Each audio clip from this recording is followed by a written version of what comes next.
Bộ ai có xem của phim bìa anh xin thì luôn sẽ phú với chụp bao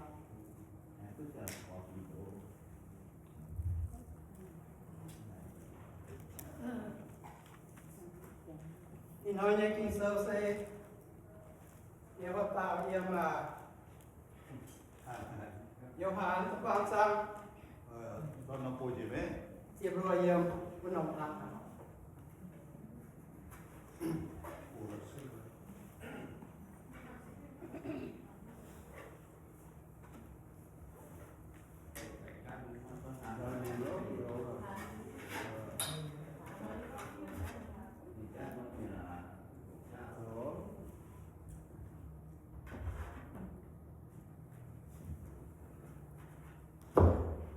có tao con thảo xiên khảo Bị chưa chín ye cho hà pin nhân buổi này bị nên nhà qua nhà hà pin họ thế thế là nó là thế nên là nó xịn nữa đi cùng bốc mà nó còn các bạn sang tiếp lùa ye múa hồ tàu con thảo con xiên khảo Giêsu ye ton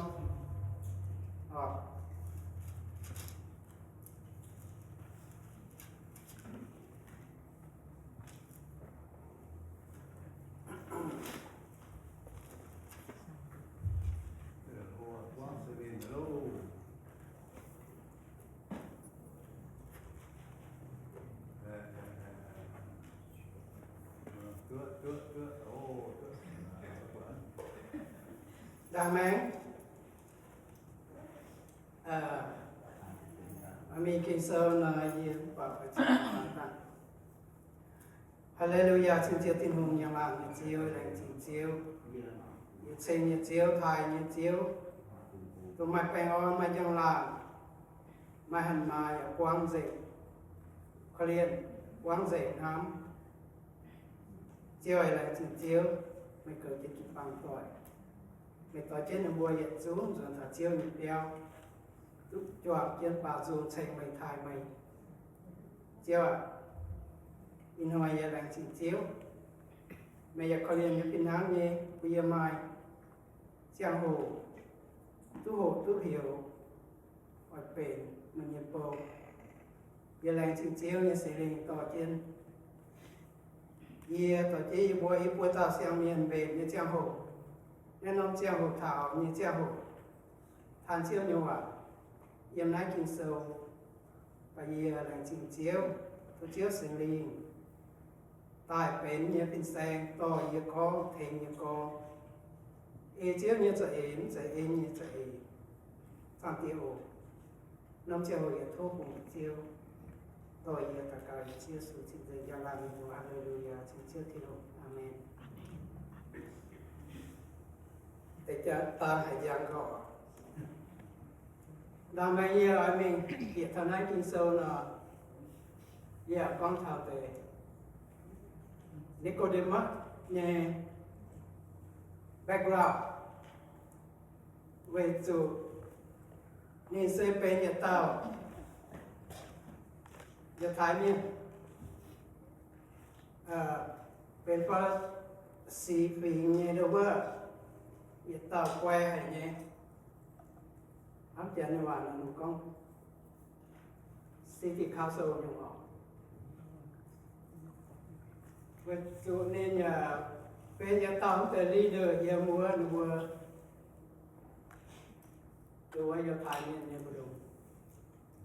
bên city council cuốn xì mùi bên xà lang xì nhà miền nhà tàu quay nhà miền nhà cuốn ta nhà tàu đồ nhà chiên đúng không? Nãy kinh sơ nãy nên có thọ mai muốn nó muốn rằng nên tài lo Giêsu tận này Giêsu bây giờ nên mình giáo tháo nhé thảo Giêsu con bây giờ đang mẹ này này YouTube Giêsu cho bộ hồng như sĩ thăm hại nếu nên chúng nói rằng là đến hay tai là muốn rằng với chúng nói rằng đến tai làอยู่บนมาเมียนช้าใหม่ตัวดูว่าสลางสีมีเมียนนะตัวสีมีเมียนนะยิ่งตัวนี้เอ็นนินตายละมวนจ่านินตายทำไหนเยซูนี่เจ้านี่ก็ถาวนี่ไหนเยซูนี่ก็เป็นแสงอ่ะเยี่ยงทุกที่หูไม่ตายเป็นแสงes cũng mới mai thì hù nhiều nhân miền em hai giờ bộ họ về chào bộ các dây váy cái su bộ này dây nhé con vừa pa miền hết tao rồi dùng kia lúc quả thiên hùng như cua nếu có để mai miền này thảo bên bộ họ như chào bộ và Giêsu tao nhìn con chúng sẽ cho dùng kỷ niệm hai cái quạt dùng của giang hồ giang làng nhẹ chung để thiên hùng ta thiên hùng của liều ngài vua nhẹ miền sơn biết chạm con và tiền nhẹ phan ta là con Giêsu có bữa đi mẹ ở chỗ tròiอยู่กี่mẹ chỗ xiangอยู่กี่ba miền nhé dùng là mất cáo nắng hết việc thì nông quốc Giêsu giáo nên sáng nhé liều gà những chuyện nhé phan sâu và con là những con nhéo xiên thì nông này à về nhiệt tao Giêsu nhé sẽ có chuyện nhỏ là con secret disciple điều nên cái nữa là mong chân Giêsu và nhỏ điều khá nhìn quay nhau tài như vậy kiểu vấn như vậy ví dụ nhưngพ่อแม่sâu là có chất thảo con nên cứ chịu ơn như vậy Peter sao Gioan cho nên chịu ơn như vậy rồi và cho nên thiên nhớ và xiên chiếu Giêsu xiên nhưng mà xiên tim lồng điều cả được nên như tông tại salam như kiên như vừa xin thêm như hết tu như xiên khảo Giêsu tôi Giêsu như vừa chủ chó mình như giang hồ như vừa tôi Giêsu mình xiên rồi này thì chú ơi nhỉแต่ปาโมจุนนี่เสิร์ฟจะเสียนไปดิเฟนแต่ยิสูไปเจอหรือว่านายยิสูนายเจี๊ยจุนนี่กองยุ่งปัทธาลายจุนเลยนี่เยี่ยมนายสแตนฟอร์ดไปยิสูนี่เสิร์ฟจะตัดกองว่าไปยิสูไม่พูดติงจุยlan miền này muốn hai người có hiện châu à là bởi vua e bao nhiêu lấy này vua hắn nói tiền sự như đó nhưng này tai khá nên về biết xu nhé sẽ có và về đúng không nhưng kinh sơ nó mới hay đâu có và ban kinh sơ như đó nó không có sao nên về secret disciple nhỉ nếu khán vui hiếp tôi nên sáng lồng tài là niềm vui à rồi xuống cho tôi nhé em vui à chủ nhìn suốt đâu à Jerusalem phố nên niềm này Jerusalem anh này tôi đã mua hỏi Giêsu tại vì như trang hồ Giêsu nhé sẽ có mà tao hiểu Joseph anh xảo chiến tao Nicodemus này mình tỏ đầu ở địa làm hắn địa quân nhỉ sao chơi với địa bẻ mình bêu Giêsu Nicodemus này với chủ Giêsu giáo như giáo luận hay nên xích tu điều mà con nên giờ đấy hiện tạo chiên cô hay quay hay mình tạo uống hay như nhiều và đến hai là khu Giêsu như thế gì hai là khu Giêsu như em nên nhà sự yêu mua đi dạy Giêsu như xin họ cho đến này nên mất cuốn con nên xiên Giêsu tại nên tụ nên như cùng để dẫn khóc đi cả hai là mua dẫn cùng cô như thế để chụp xuống chụp tụ chụp đi xuất Jerusalem họ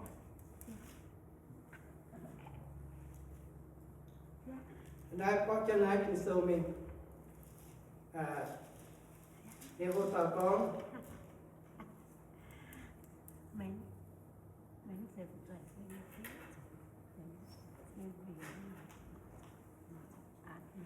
anh ta xiên khảo thiên hồ mình mang cái giáo sai với sự là dưới mình đủ con cháu tỉnh anh ta xiên khảo thiên hồ nhẹ con nãy mình có ta ăn nổ quả vừa hôm nay ta phàm sang diệp lụa nên tao sẽ chết điểm nên nó tổ họ thiên hồ đồng này hám hùng đĩa miền xin chót nên nhê đục ton xây bùn bùa hãy tao xiêm khảo thiên hồ nhẹ ton mách chụp miệng và tôi hiện liều nhẹ mẹ chịu chết thiên hùng thái nên nhẹ ton diện thảo tam kê mách dây huệ tìm ba miền nhẹ chuối khúng hỏi ba miền tức đồ há lành xin thiên hùng họ thiên hùng kế hám hải buồn đĩa miền hám hải buồn ta tao dần hám hải buồn cái kỳ miền cái này nên xin tay xảy nên nhé cho nên được con xảy con bùa chỉ là mẹ vườn níu tôi thiên hùng em bùa养khi tôi nên được con tôi vốn xỉa thiên hùng như chàng hồ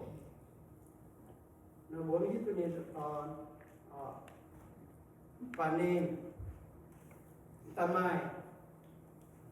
nắm một năm nhéo với sự thiên hùng taเป็นห้ามเมียนnhư conคุณบัวเป็นสวยเมียนปานินแต่ทำบุญใหญ่ท่านนายนิสตาคงนี่ดุตอนใส่ปุนบัวมัดกุน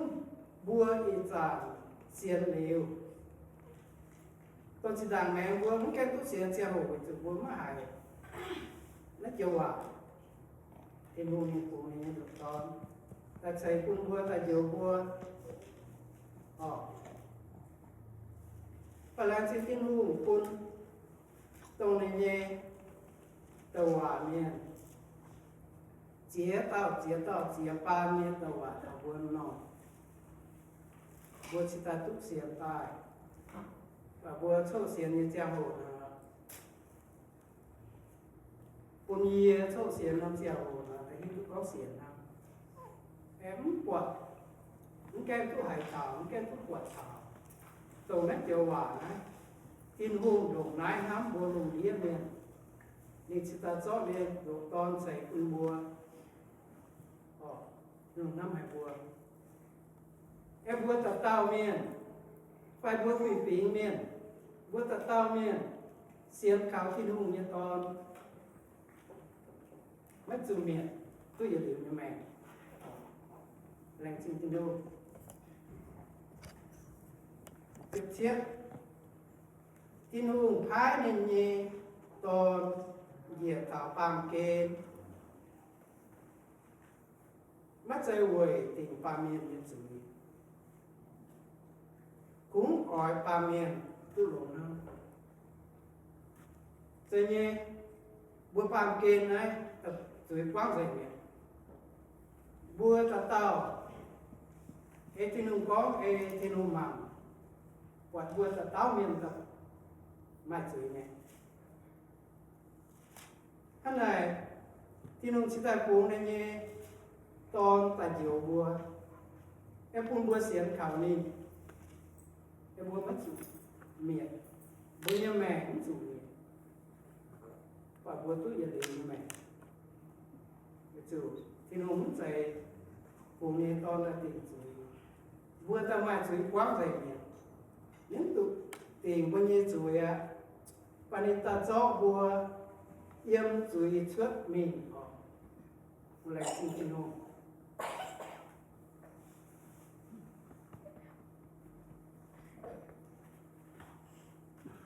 kèm có thảo con tin hồn sợ vua gì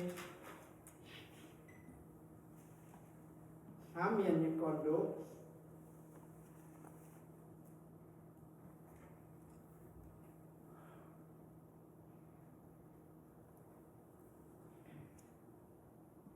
vua ta mang cả thiên hùng hám vua như con đố yếm hán yếm ta yết yo hán ta quay trang yết yo hán ta quay trang ta chứa yếm nó ta chịu yếm mà tỏi vua mai khôn là một vua coi lúc bạc tôi nhé thì yết yo hán ta quay trang ta chứa nó ta chịu yếm thiên hùng hăng nay nô bùn bùa hiếu tú nên hám miệng nên phái nên nhé độc tòn dịp bàm kên buổi bùn bùa hay cào nên nhé tòn lúc dẹp kết ta triệt hám miệng nhé chéo xây hăng nái nô hám miệng nhé chéo xây hăng nái mấy giày vua nắm thì nô thiên hùng nắm vua chiều ái nên như toàn tài phí của như chùi amen với chủ vua mai chùi quang dạy họ nó quay ta mang lòng tay yếm ta chứa yếm này thiên hùng nắm lấy nô quân vua hiếp túc nìn ám miệng nó cũng với như tôi nên ám miệng nên hám vua nên buồn nên nhẹ toàn tại chịu buồn nên hám vua buồn nhẹ toàn tại buồn vua khảo xiên khảo nên nhẹ toàn nên ái nên nhẹ độc toàn dẹp bàm kềm quẩy buồn vua hay khảo nên nhẹ toàn tức giang kiến nên cũng nên phái nên nhẹ toàn tài có một gì là đi hái gì đi hái gì với sự Giêsu sa thiên hùng tại yếm thiên toàn nên phái nên toàn gì là tại yếm thiên toàn gì tai buôn vua xiên khảo nên hai tú gieo kiến năm nói bữa nay xin tin hùng buôn yên to tài buôn vua tu xiên khảo hai tú gieo kiến các chị đà mẹ vua mới hiếu tu tin hùng vua mới hiếu tu nên to vua hai tú xiên khảo Giêsu hai tú xiên khảo yêu vua nhé xin tốt chèm cho nhé lọ ở bên nhé linh nguồn tốt chèm thì hỏi vua lành xin kinh hô buồn vua nhé xin nhà tốt chèm tốt kinh hô giải cũ em bên nhé linh nguồn nhà tốt chèm kiến sao kinh hô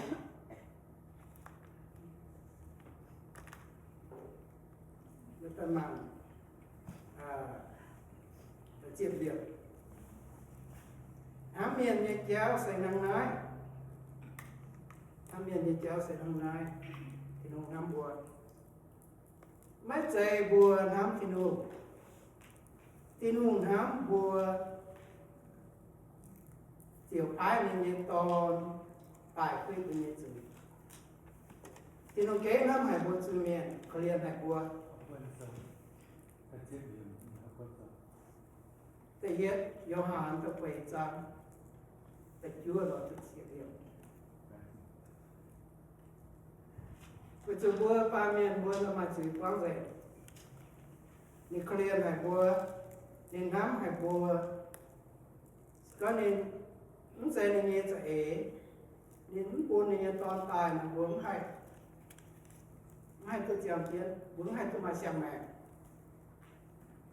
เวนี่buộc ba miền chính ái là nhiệt đòn tại quy của nhiệt sử bữa lại xin thiên hùng vậy thiên hùng nhân lắm vậy thiên hồ hãy chờ tu bùa hồng nhiệt sĩ nhung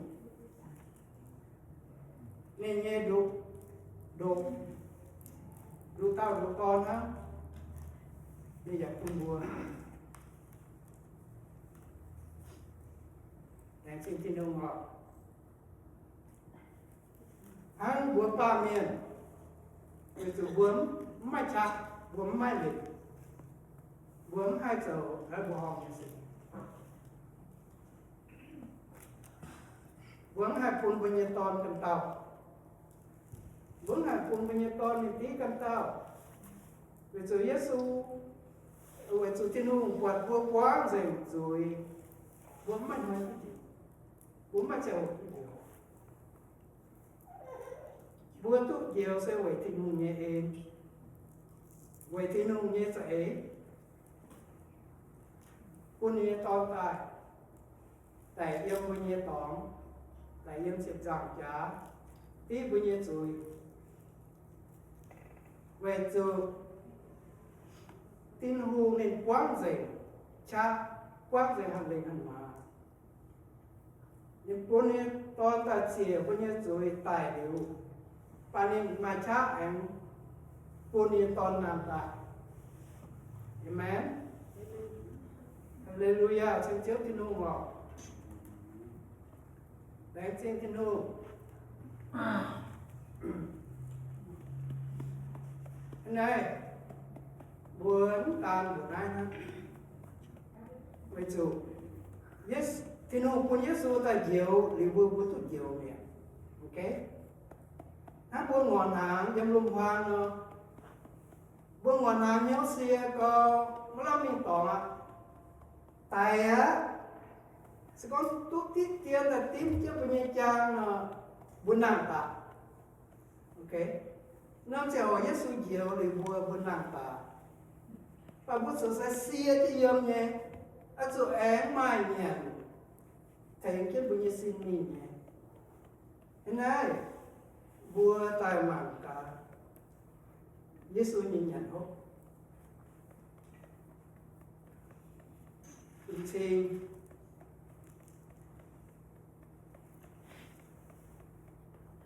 anh hẳn nó họ do hai sơ tự luật trang chuyện lo không chịu đùa đau nhẹ ổ và tôi vừa nó cái nói Giêsu dầu dùng mẹ như nhận hốt từ trang không chịu lo không chịu đùa yêu không chịu không nói nó hãy tao nhà im tìm to dìa tài như nhận hốt mấy chữ tài không chỉ biết yết dấu chiang kiến nghe nhận hốt yếm tin to dìa tài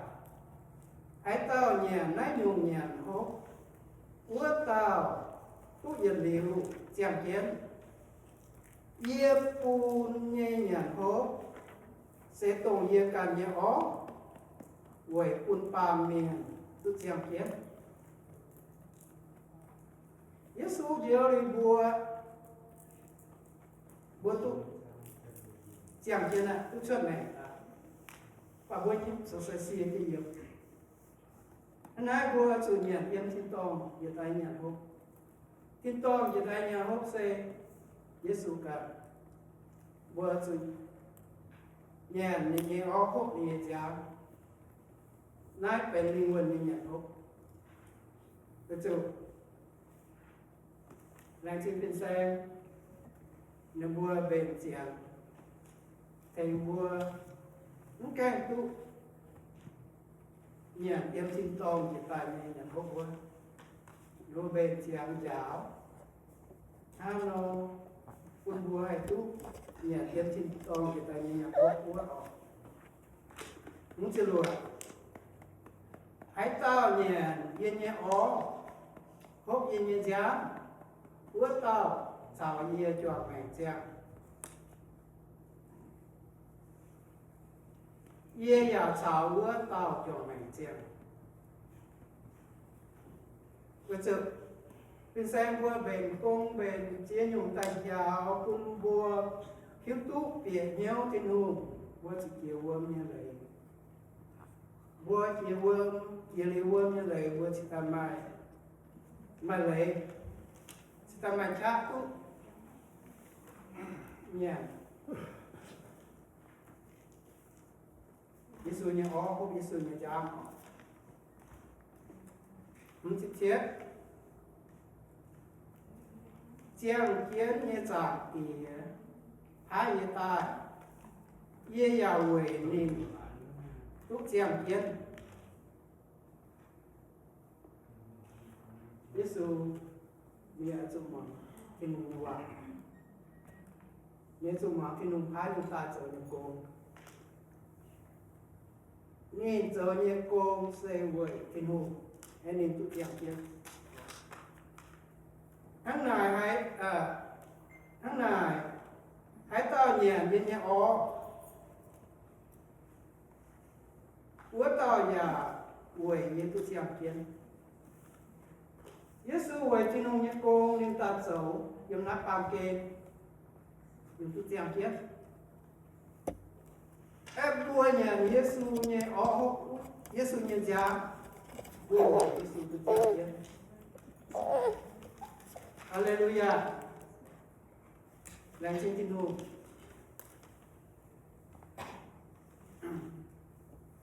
Vậy thiên hùng nhà Nam. Thiên hùng nhà Ên cánh rồng hải quân bùa.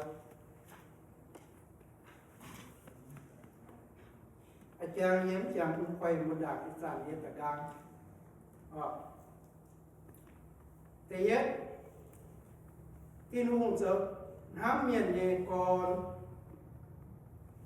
chẳng lộ thiên hùng sớm hấp nhận như con nên chỉ tài mạch cha phun nên như đủ con và phun buồn sẽ phun buồn tên nhỉ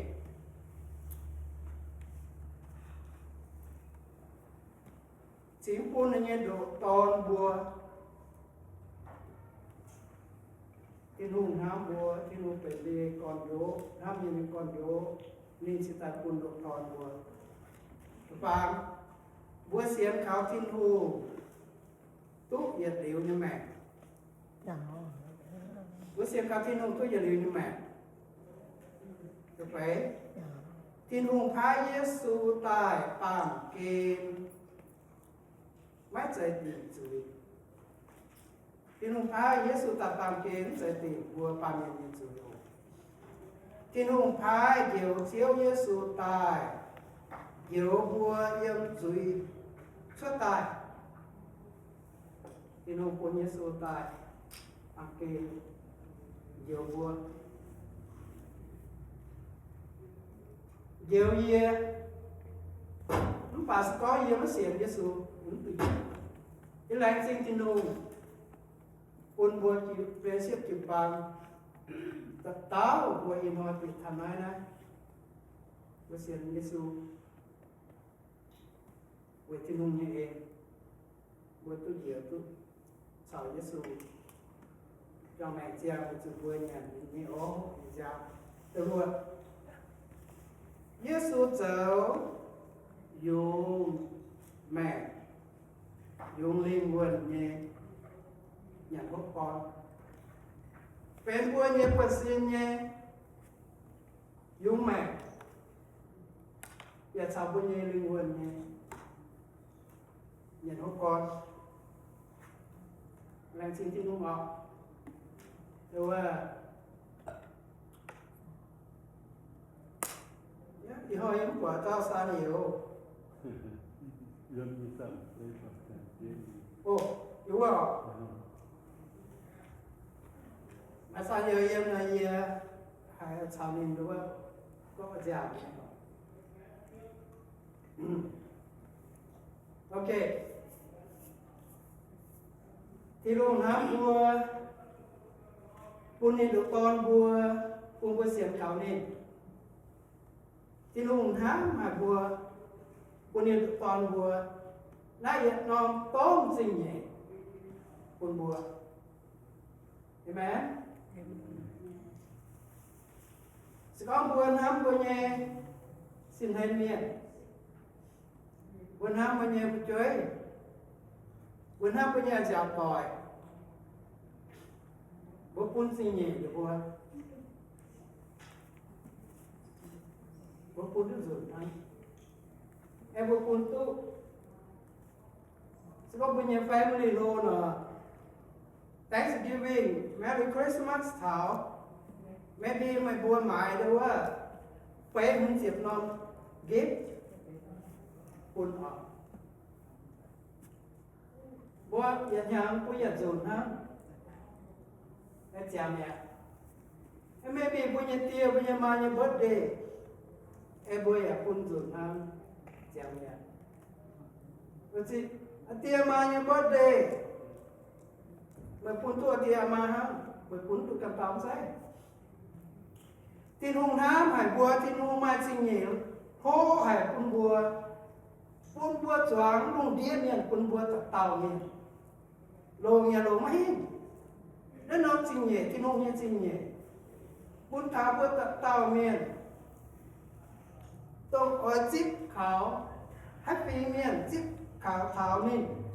nên mai sinh nhẹ phun rồi Giêsu là phải tung sinh nhẹ phun bùa tin hùng phun tung sinh nhẹ bùa bà bùa nhìn hả bùa nhìn sinh nhẹ tiếng là lời quế tạo và nó nói mà nó nhớ việc khác so với con đó mình trở con với chủ quốc sản cả tụi nó lưu anh chị tin nó của nó lưu gì chém xét chán mình trở yên ông con cùng hoa mình trở landscape lúc muốn mình nếu the words shuttle bus cùng passengers trở y nhàng lên lúc muốn này lúc hoa mình trở landscape lúc muốn này mình nếu lúc cùng mình có mai đúng không overtime nó song thập giá mai overtime nó sĩ hạ mong thập giá cả yết suốt này rồi kèm là chi nhá thì con vừa nhau cũng non sẽ hụt những cái mình tin vào thì con vừa này every year mà gift của mình nó year từ các cô này nhưng mà là year tài đạo này là year mình mãi đúng không nó dùng piang đúng không mấy cao à phan nó có số đôi hồi như piang nó có American này kẹt lên đi nhưng mà nó piang ta thì có cô này thì toàn chứว่าแกlà có giá tài nên là mai miền này giúp mình là every year năm piang là có piang của mình ok thì sự giá tài nó mai miền này giúp của mình đây là hắn nó rồi see vậy thì bữa ba miền nhân ham này cái tiếng thì lu miền ham cái thu hoạch ที่นู้นยังจริงอยู่เนี่ยกาวลงเดียเมียนลงกาวเตาเมียนลงอย่าลงไม่ให้ลงเจ๋งมาเมียนช้ำเจ็บเปล่าเสียงเจ็บเปล่าที่นู้นยังจริงอยู่พูดเปล่าเห็นไหมยังจริงที่นู้นอ่ะฮาเลลูยาเสียงเจียวที่นู้นยังหลักอยู่เจียวแรงจริงเจียวเป็นข้อเรียนเย่ถึงเย่เจ้าเย่bây giờ mà xem một thằng kinh sâu hiện nay mày trò thì lại chỉnh chiếu thì nói như kinh sâu giờ tố cùng cùng chiếu tố chiếu sinh lên thấy tạc tàu hiện hiếu nói kinh sâu ôn nụ bùa chip chiếu như kinh sâu như vậy em là vì hiếu chiếu ạ mày tổ em chinh tòng dễ tài như nhà phúc ôn như bùa phàm miền mày cũng mình tóm tài dễ tài chùa yêu bùa chó yêu bùa trước em chùa như khuất trước tài chiếu yêu bùa đánh chinh chiếu nó chiếu sinh lên